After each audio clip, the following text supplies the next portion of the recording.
అందరికీ నమస్తే. సో పొద్దున్న నుంచి తిరుపతి ప్రసాదం గురించి నేను మాట్లాడిన వీడియో, నేను మాట్లాడిన మాటలు చాలా మందికి తప్పుగా అనిపిస్తున్నాయి.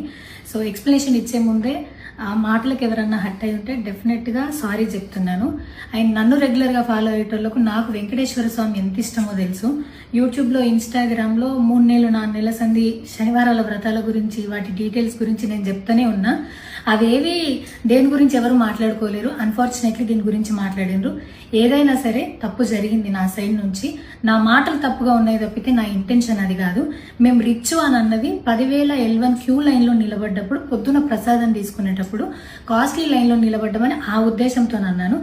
ఏం జరిగినా సరే ఇప్పుడు నేను ఏది ఇచ్చినా మీకు ఎక్స్ప్లెనేషన్ లాగానే అనిపిస్తుంది తప్పితే నేను తప్పు ఒప్పుకున్నట్టు మీకు అనిపించదు. అందుకోసం నేను దాని గురించి ఎక్స్ప్లెనేషన్ కూడా ఇస్తలేను. తప్పైతే నా సైడ్ నుంచి జరిగింది అండ్ నా తమ్ముడు సోను తరపు నుంచి కూడా జరిగింది. తను అవైలబుల్లో లేడు. తన తరపున, నా తరపున అందరికీ సారీ చెప్తున్నా. సో నా ఇంట్లో వెంకటేశ్వర స్వామి, నా చేతి మీద వెంకటేశ్వర స్వామి, అన్నిటికన్నా ముఖ్యంగా జీవితంలో నాకు అత్యంత విలువైంది నా బిడ్డ. నా బిడ్డను కూడా వెంకటేశ్వర స్వామి ఇచ్చిండు. నేను ఆయన గురించి తప్పుగా ఎట్లా మాట్లాడతా? అస్సలు ఆయన గురించి తప్పుగా మాట్లాడా. ఆయన గురించే కాదు, నన్ను రెగ్యులర్గా ఫాలో అయ్యేటోళ్లకు నేను అన్ని మతాల దేవులను మొక్కుతా, అందరి దేవులను మొక్కుతా. అందులో వెంకటేశ్వర స్వామి నా జీవితాన్ని మార్చేయండు. ఈ రోజు నేను అనుభవించే ఏది కూడా ఆయన దయలేకపోతే కాదు. అట్లాంటిది ఆయన గురించి నేను ఎందుకు మాట్లాడతా? అయినా సరే తెలుసో తెలకో పొరపాటు మాటలైతే నా నోటి నుంచి, మా తమ్ముడు నోటి నుంచి వచ్చినాయి. దానికి డెఫినెట్గా సారీ అడుగుతున్నా.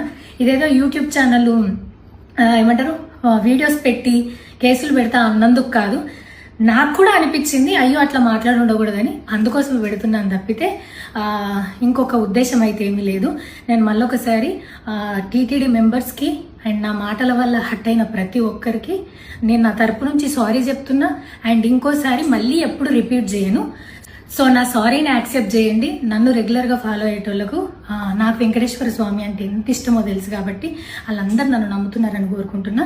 మళ్ళొకసారి ఎక్స్ప్లెనేషన్ కాదు, సారీ చెప్పినంత మాత్రాన తప్పు ఒప్పైపోతుందని కూడా కాదు. బట్ నేను చేయగలిగింది ఇది ఒక్కటే కాబట్టి మళ్ళొకసారి అందరికీ సారీ. అండ్ డెఫినెట్గా ఐ ప్రామిస్ ఇంకోసారి ఇది రిపీట్ అవ్వదు. Thank you.